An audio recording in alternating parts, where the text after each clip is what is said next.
Led Zeppelin, Physical Graffiti. In my teens I owned the first 5 Led Zeppelin albums and I loved them all in different ways. I bought the 4th and 5th as soon as they came out. I was thrilled by the songs that I had not heard pre-release, such as Misty Mountain Hop on Led Zeppelin 4, and the song remains the same on Houses of the Holy. But Physical Graffiti was a more expensive double album. At school, us sixth formers had a common room with a record player, and someone was always playing Physical Graffiti, so had I bought it, there would have been no excitement at hearing something new. Being a double album, I never really got into it before I started to tire of it, so it has taken me most of my life to take it to my heart, like the first 5. It is a mixed bag of different styles and recordings. Some tracks were left off previous albums and were used on this album just to make up playing time because they had too much material for a single album and not enough for a double. People were probably expecting a lot of hard rock on this album, and the opening track Custard Pie lulls the average Led Zeppelin fan into a sense of false security. It is the most Led Zeppelin-y track on the album, but it is probably one of my least favourites. By the time they made this album, they had recorded a number of hard rock songs that defined the genre. Songs like Whole Lotta Love, Heartbreaker, Black Dog and The Immigrant Song. The hard rock songs on this album, whatever their merit, were always going to struggle to live up to that standard. I define the hard rock songs as the ones where Jimmy Page mixes power chords with blues scale runs. His playing being loud and distorted enough to cover that Led Zeppelin were basically a power trio with a vocalist.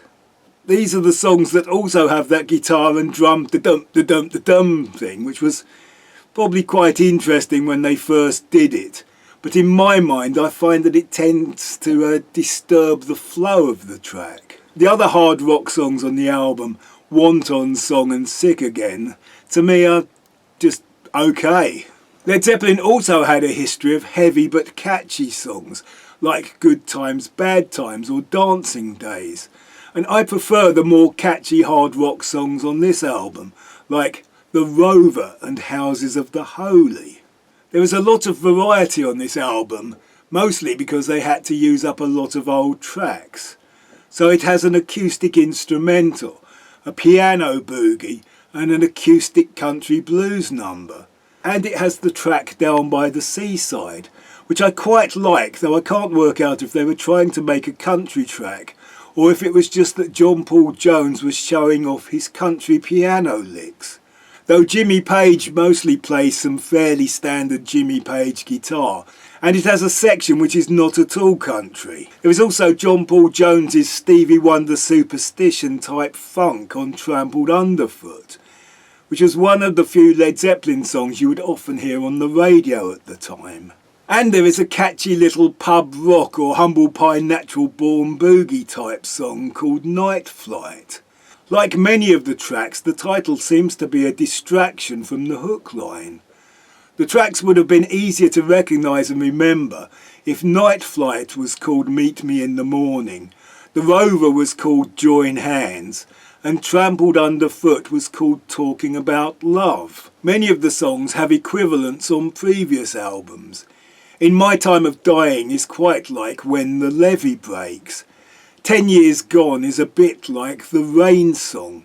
And one of my favourite tracks, In the Light, with its proggy swirling synths and mysterious vocal, is slightly similar to No Quarter. The one song that is not like any previous Led Zeppelin song, and not much like any other song ever, is Kashmir. On Kashmir, the drum and guitar combination are made hypnotic by each repeating different sequences of bars, and the exotic strings and vocal melody make it possibly my all-time favourite Led Zeppelin song. Having said that, I still did not buy this album till fairly recently, as I had a pretty good compilation CD. Led Zeppelin, Physical Graffiti.